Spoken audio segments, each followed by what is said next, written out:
But when I listen to Cowboys from Hell, I'm not like, hell fucking yeah, brother, because I'm from Washington. We're more like software engineers from the woods than Cowboys from Hell.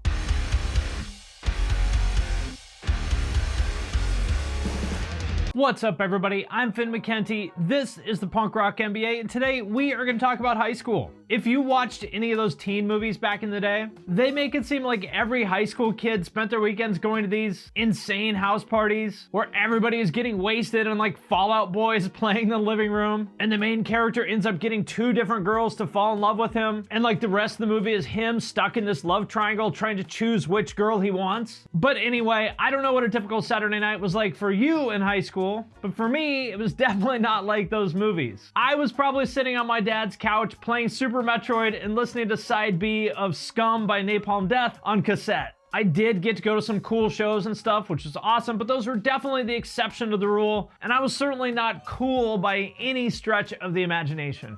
I don't think I ever went to a single party until I was probably 19 or 20, which meant that I had a lot of time on my hands to listen to music, and it being the 90s when we bought physical media, I also spent a lot of time reading and thinking about their lyrics. And in hindsight, a lot of the ideas that are at the core of what I do now here on this channel are actually things that I picked up from the bands that I listened to back in high school. And so in this video, I'm going to talk about exactly who those bands are, what ideas I learned from them and how I use them today, and also where the band Veil of Maya got their name. But first, if you haven't, please subscribe and turn on notifications. And also, I want to thank Soundcore for sponsoring this video. The Liberty Air 2 Pros are wireless noise-canceling earbuds that offer an unrivaled audio experience in their price bracket thanks to their 11mm pure note drivers in 3 modes of active noise cancellation designed to filter out the most common types of ambient noise. I take a lot of walks, so personally I like the outdoor mode that's tuned to cancel out wind and cars, that kind of thing. And I have to say the design of these things really stands out. I really like the slide open charging case, and they're super comfortable in your ears. There's also a range of color options. You kind of can't really go wrong with the classic black, but there's also blue, white, and pink. They're great for listening to music, of course, but they're also great for work. They have 6 microphones for superior audio on calls. And best of all, they've partnered with the Recording Academy's charity, Music Cares, to provide support for musicians facing financial, mental, or other health issues. So if you want to check out the Liberty Air 2 Pro earbuds, just hit the link in the description of this video and enjoy. And with that out of the way, let's get into it. Anarchy Burger by the Vandals. The first band I want to talk about is the Vandals. And I think of them as kind of like the Dave Chappelle of punk. At first, you listen to them just because they're funny, it makes you laugh. And then you're like, wait a minute, actually, these guys are really smart and they're totally right about a lot of stuff that nobody else is talking about. You may know them for their song in Tony Hawk Pro Skater, Eurobarge.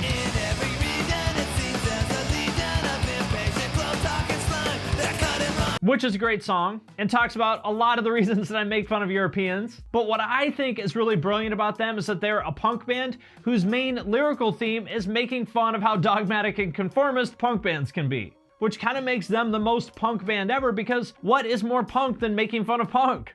Aside from Eurobarge, the song that most people probably know them for is Anarchy Burger.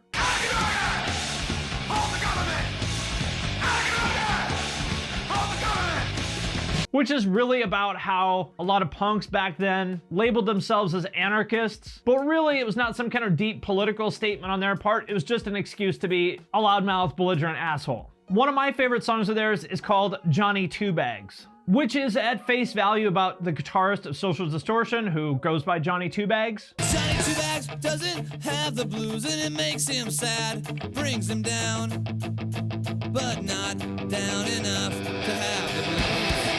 Who is a friend of theirs, and it's just kind of gently giving him a little bit of shit for almost like playing the character of this down on his luck, blue-collar greaser kind of guy, when in reality, he's a punk dude from Orange County, which is one of the nicest places in the world. And Orange County ain't the breeding ground for blues. And this isn't about like calling somebody out as a poser or a phony. What it's really about is gratitude. and recognizing that, you know what, maybe you don't actually have it that hard. Ugh, I hate my life. My boss won't give me Saturday off to go to Warped Tour. I have said almost those exact words. I remember being just absolutely enraged because my boss at Office Max wouldn't give me time off to go see Charles Bronson when I was 18. In particular, I really like the line, "Don't be sad that you're not sad." It's okay, so don't be sad that you're not sad, 'cause you're still rad to me. Because sometimes it seems like punk is kind of this stupid pissing contest over whose life has been harder. And so ultimately, I give the Vandals a lot of credit for making me just a better critical thinker, for making me question all authority, including the self-appointed punk authorities.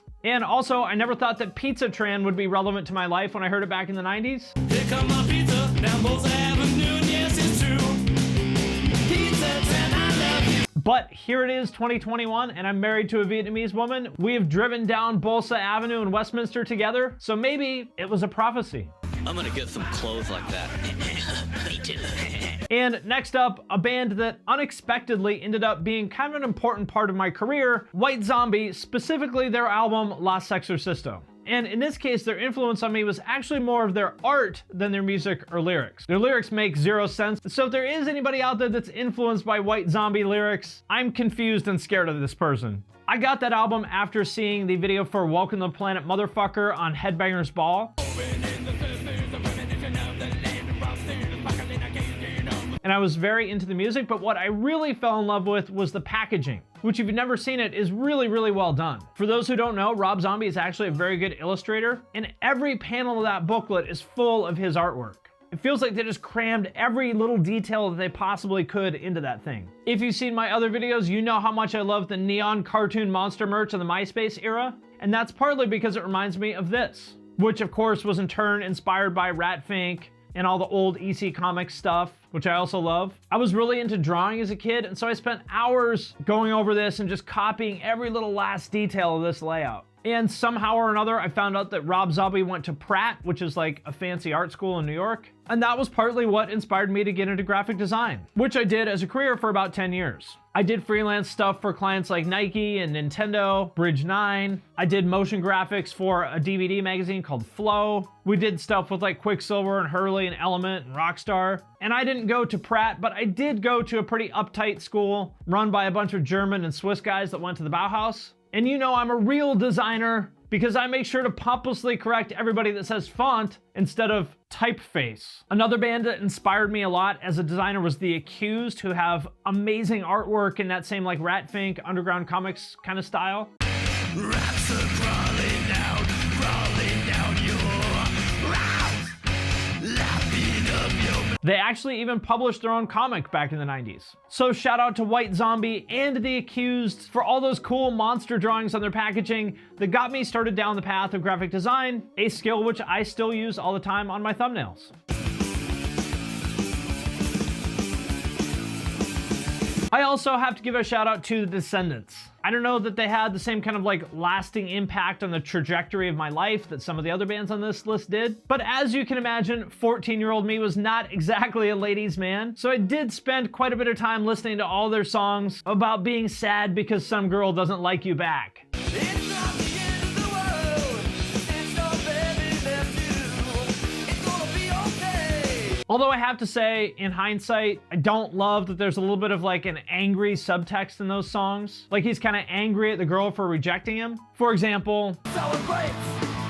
I don't need you anyway. and I just don't think that's a great message. Dude, if she doesn't like you, that is your problem. Girls are not obligated to reciprocate your feelings. You're not allowed to be angry at them for that. And I love New Found Glory, but they have a whole song about this. This song's for stupid girls who think that every boy is all about them. You know, that doesn't sound like something you should blame on girls. It sounds to me like the girl you're talking about here is a terrible, shitty human being, and if you are dumb enough to chase her, that is on you. But anyway, before I go on, I realized that what really makes me connect with the band at a deeper level is their lyrics first and their music second. There's lots of bands that I liked in high school on a purely musical basis. For example, like Sepultura or Suffocation. But I wouldn't say that they really changed my life the way that these bands did, because I never really cared about their lyrics or ideas. I mean, I absolutely love Pantera on a musical basis, but when I listen to Cowboys from Hell, I'm not like, hell fucking yeah, brother, because I'm from Washington. We're more like software engineers from the woods than Cowboys from Hell, which I've realized is kind of the opposite of how a lot of people feel. A lot of people seem to care most about the music, and the lyrics and vocals are just whatever. It's just another instrument to them.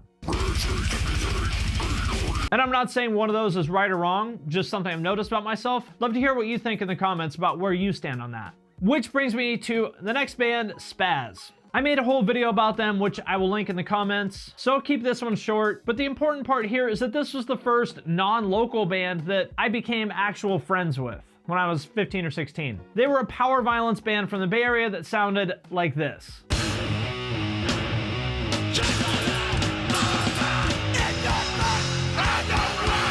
And as soon as I discovered them in high school, I just instantly fell in love because they referenced all the shit that I was into. Hardcore, death metal, skate culture, hip hop, and graffiti. Which might not seem like a big deal because now I think it's pretty common for people to be into all that stuff. But back then it was super, super uncommon. And actually, now that I think about it, that probably explains why I like Amir and City Morgue and Ghostmaid so much.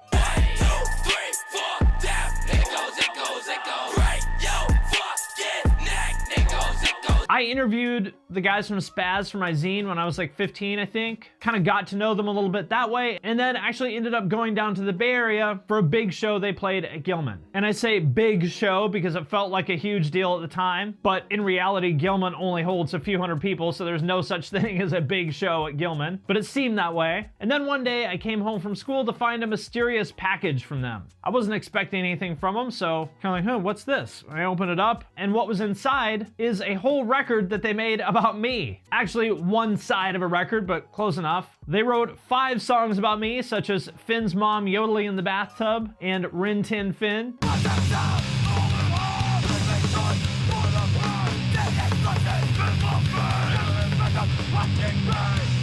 These are on Spotify if you want to check them out. And how fucking cool is that? Like, imagine if you were 17 and your favorite band in the whole world wrote 5 songs about you. It was like the coolest thing in the world. And from there, I got to know other bands in that Bay Area scene who were into the same kind of stuff that I was, and I realized there was like actually a whole network of people all over the world like me, some of which I still talk to this day. And to me, the most important and coolest part of punk is the community. There's tons of songs about how it's a family.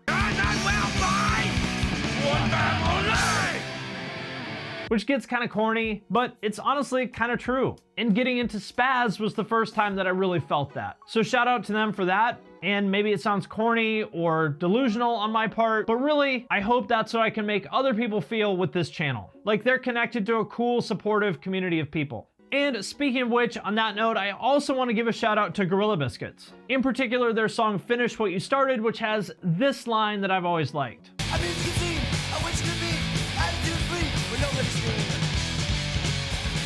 Because I remember a couple times in high school where I met some of the quote-unquote cool people in the local scene. I remember when I was like 15, there was this one guy in a cool local band that made fun of me for wearing an Unashamed shirt. And I still remember how bad that made me feel. Why do I get so upset? And that is exactly why I make fun of elitists and gatekeepers so much. I want this to be the place where you can like whatever you like, and not have to worry about somebody coming along and being an asshole to you about it. And next, Blink-182. Would it even be a punk rock NBA video if I didn't talk about Blink? A lot of people think of them as like the definitive high school band. But like I said, in high school, I was mostly into collecting hardcore 7-inches and being on the debate team. And I was very into debate. Like I went to debate camp, I went to debate tournaments on the weekends. That's how uncool I was. No, the link. You don't have an answer to any of your questions. You want me to answer a question or not? Ahead. I was definitely not sneaking out of the house and going to Ragers or anything else you would see in a 2000s teen movie that had Blink on the soundtrack that would play during the part where the main character walks into a house party and there's some guy dancing on the roof naked with like an inflatable pool toy covering up his dong, and they turn and look at each other like, dude, this is awesome. But I did get to do some of that stuff after high school, around the time Dude Ranch was out. I vividly remember listening to Josie on my cassette Walkman when I had a crush on the girl who worked at the popcorn stand at the mall. And I went to my first actual rager at some house on Fraternity Row by the University of Washington, right around when All the Small Things was blowing up. And finally, kind of sort of got my American Pie moment of doing a keg stand on the lawn of this shitty college house. And then puking all over myself, and the girl I was dating at the time walked me home and helped me take off my pukey pants and get into bed. And what is more Blink than that? And there's some other bands like Homegrown, Phoenix TX, Strung Out, and Pulley that were also a big part of my life back then, but none of them really take me back like Blink does. And now, some disturbing news. A dangerous cult is recruiting members of the straight edge scene. They're called krishnacore, and they could be coming for you. But seriously, that actually did kind of happen. You could be vegan or vegetarian and also sometimes Krishna, but that doesn't have to be. That's just like new school kind of thing. Back in the 90s, there was a big trend of Hare Krishna straight edge kids inspired by a band called Shelter. Shelter was started in, I think, 1990 by Ray Cappo after his previous band Youth of Today broke up. And basically, Youth of Today created the straight edge scene as we know it now, and the template for how a hardcore kid dresses to this day. Nike sneakers and camo shorts and hoodies and all that, like this. And then he takes a trip to India and comes back as a Hare Krishna monk. And if you're not familiar, Hare Krishna is essentially an Indian religion. It's a branch of Hinduism. Then he started Shelter as a Hare Krishna hardcore band. And the scene's collective reaction was something like, Seriously, what the fuck are you doing? and I understand why, because this was just a shockingly weird idea to most people, but it actually made perfect sense to me. Because my mom had been into that stuff for years. She read stuff like Autobiography of a Yogi and would talk to me about it all the time. So when I saw Shelter, I felt like it was tailor-made for me. Like, oh, it's like a hardcore version of Yogananda. Awesome. And to this day, there is no band, even Hatebreed, that speaks to me more than Shelter. And it's amazing to me how even 30 years later, their lyrics just could not be more relevant. For example, this song Photographs Lie.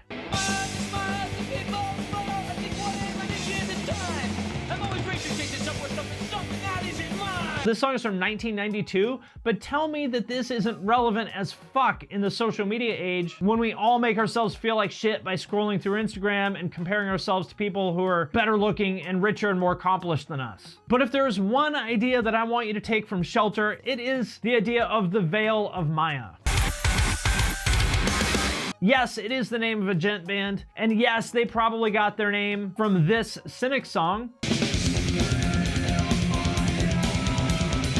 But the guys in Cynic got it from Hinduism. Maya essentially means illusion. Think of the veil of Maya as a veil in front of your face that distorts your perception of reality. Like an item in an RPG that when you equip it, fucks with your perception stat. And we all wear that veil of Maya sometimes. For example, I have anxiety, and so someone will say some little innocuous thing to me, and my mind will just go out of control, go down the rabbit hole, and I convince myself that, like, oh, this person seems a little bit annoyed. It must be something I said. They must hate me. And they're gonna make everyone else we know hate me too. And then everyone's gonna hate me, and I'm gonna die alone. Ah, I'm doomed. But that's all an illusion that I made up in my own mind, because you talk to them, and they're like, huh, what are you talking about? I didn't even notice that I said anything. I'm not mad at you. That is the veil of Maya fooling you. None of that shit that I imagined is real. It's all made up in my own head. And there's plenty of real problems to worry about. So why do we make ourselves so stressed out and worked up about shit that's not even real? We all have the power at any time to just like snap out of that self-induced illusion and take off that veil of Maya. Anyway, I could go on for hours about Shelter, but hopefully you get the idea. Check them out if you haven't. Their lyrics change the way I think about just literally everything. All right, my friends, that does it for this video. Let me know what you think in the comments. Let me know what bands got you through high school and why. And also let me know if you want me to do another episode of this, like for my 20s and 30s. That would probably get quite a bit darker than these bands. But if you're interested, I could totally do that. Before I let you go, I wanted to mention my new merch. I've got this pop punk shirt and this neon cartoon monster shirt, both of which you can get at the link in the description. And as always, I want to thank everyone who supports us on Patreon, especially those of you who support at the True Cult level or above. It is because of your support that we're able to do a lot of things here on the channel, but especially the podcast. This is how I pay our producer and editor who makes the whole thing happen. Patrons get every podcast a week early. There's a members-only private Discord server that I'm in. I started doing patron-only Q&As. There's a way to have me review your band or video or YouTube channel or anything else you want to get my eyes on. So if that sounds interesting to you, you can check that out at the link in the description. And I'm going to sign off for now, but I will see you next time.